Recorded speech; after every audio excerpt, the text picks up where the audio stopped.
Ako sa voláš? Andrej, Koľko máš rokov? medzi 30 a 40, Aké si znamenie? kozorožec, Obľúbené jedlo? meso na grille v lete, Obľúbený drink? granko, Obľúbená pesnička? Thor in my side, Bon Jovi, Obľúbený film? The Last Dance, Chicago Bulls, Miesto, ktoré chceš navštíviť? Bologna, Modena, Monaco. Ako dlho vydržíš bez mobilu? Ďalšiu otázku. Aké máš hobby mimo práce? Foto, video, dron, florbal a ryby. Ako dlho robíš rekrutment? 1207 dní. Prečo si začal pracovať v rekrutmente?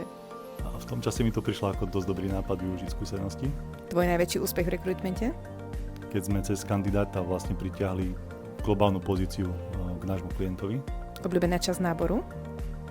Keď je v závere spokojný kandidát aj klient a keď uplynie skúšovná doba. Prečo si vybral Woodville Recruitment? Kvôli Tomášovi. Poznal som ho z minulosti.